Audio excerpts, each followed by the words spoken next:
Para sa mga baguhan dito sa Canada, actually baguhan man o hindi, kung balak nyo po una sa lahat na mag-budget, paano ba magiging, let's say, paano magiging maayos ang buhay na walang masyadong utang, o let's say wala kang utang. Let's say a family of 3 kayo. So pupunta kayo dito sa Canada o kakaumpisa mo pa lang.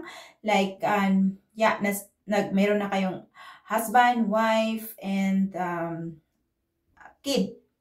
So, wait. So para sa mga baguhan dito sa Canada, or yung andito pero nagbabalak ng paano ba mag-budget, paano ba gagastusin yung pera. Sige, pag-usapan natin yan. So, paano ba mag-ipon? Paano ba mag-umpisa mag-ipon? So, simple lang yan. Kung gusto mo talagang mag-ipon ng salapi, yung, especially yung gusto mong wala kang utang, yun na nga. So, una sa lahat ay, actually, hindi to applicable sa lahat. So, depende yung kung ano yung passion mo talaga. Kung passion mong mag-ipon, kung mindset mo mag-ipon. Para lang sa akin ha, una, humalap ka ng trabaho na malapit sa tinitirahan mo, di ba? So ngayon, let's say, husband and wife. So it doesn't matter kung Tim Hortons yung trabaho mo, basta malapit lang. Basta may 30 to 40 hours a week ka. So pasok ka na dun. So let's say, nag-umpisa pa lang kayo, o let's say wala kayong utang. So pumunta ka dito, let's say, nagbabayad kayo ng utang, tapos natapos na yung utang nyo.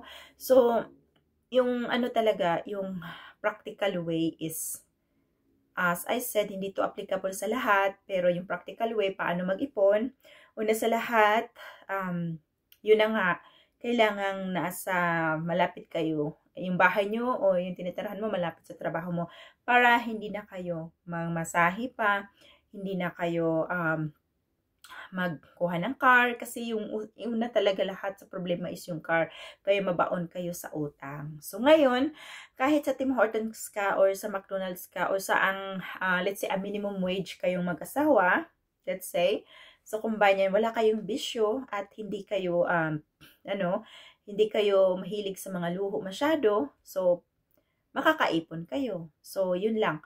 So ang yung ang gastos nyo ay food, utilities sa bahay, yung ilaw ninyo at saka telephone, at wag masyadong magastos, ay wala kayong binabayarang mortgage, wala kayong binabayaran ng mortgage, wala kayong binabayaran na, sa umpisa nyo lang ha, sasakyan, wala kayong binabayaran nyo lang is life insurance. So talagang makakaipon kayo ng todo talaga. I-set aside nyo, halimbawa, yung anong tawag nito, yung sahod niyo, let's say 2,000.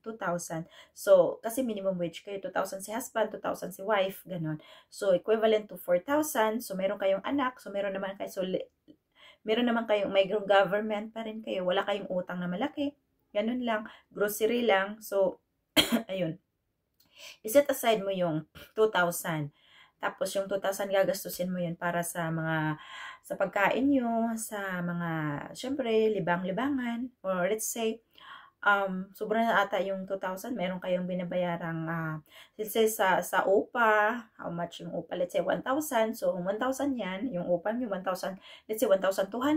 Tapos 4,000 yung ano mo, kasi nga, minimum lang, di ba? So, 1,200 yung babayaran mo na ng bahay. So, meron ka natirang 800 ha, kasi yung 2,000 is set aside mo, tagpo 1,000 kayo, kahit 1,500 pasok na po yun. So yun, meron kayong babayaran. So yung 1,000 mo minus yung ano ba ito, 1,200, so magiging 800 na lang. So yung 800, nandun yung pagkain nyo, hindi naman kayo kakain ng bonggang-bongga. Andun na yung grocery, yun, di ba? Ayun, doon na yung grocery, pagkain, ganun. Yun, babudgetin nyo yun. So, kayang-kaya. And then na yung life insurance nyo, by the way. So, ayun, let's see, 1,500, itabi ninyo. Itabi yung 1,500. Yun, itabi yung 1,500 every month. Tapos, para yan sa kami minimum ha, Tabi yung 1,500, hindi mo namalayan. So, 1,200 times 12, bilang magkano na? Naka 12,000 na kayo yearly. 12,000 mahigit. Ganun. So, o di pa, yearly. So, hindi mo nagagastusin yun. O, ilang taon na ay aabot na rin yung 10, let's say 10, 20, 30, 40, 50, o sa 5 taon may 50,000 ka na. Hindi mo na mamalayan. Kaya, wag mong every time na papasok yung salapi, wag mong ilan sa 5 years, meron ka ng 50,000 of your minimum wage. 'Di ba? So, kailangan mong meron kang 1,500 o more than pa nga yun eh. Yun. So, let's say 1,500, so may 10,000 mo, mag-abot na yan ng aabot na yan ng maramihan. O, meron ka ng 50,000 sa 5 years mo. Kaya tuduhin mo, you have to pay first sa sa every sahod mo.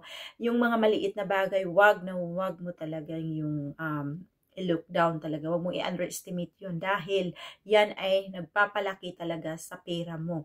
Kaya yun, nagpapalaki sa pera mo. Ngayon, pag may alam kang mga negosyo, in the future, investment, i-invest mo siya. Hindi mo siya ubusin kasi syempre, of course, magtabi ka for your emergency. But 50,000, I tell you, it is the big money already for 5 years. Kayang-kaya mong mag-ipon ng 50,000 in 5 years. 'Di ba? Para sa mga minimum wage. Like me.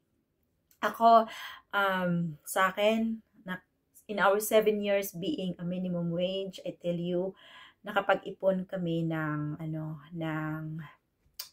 how much? In our 7 years, nakapag-ipon kami ng 150,000. O, di ba? Kayang-kaya talaga. Kayang-kaya. Kasi, pag mayroong sobra, talagang, talagang mo talaga, itin mo talaga sarili mo. Kayang-kaya mo mag-ipon. Kayang-kaya mo. Hindi talaga pwedeng dito sa Canada ay pobre ka. Walang pobre dito kapag alam mo kung paano maghawak ng salapi. Yun lang po ang payo ko.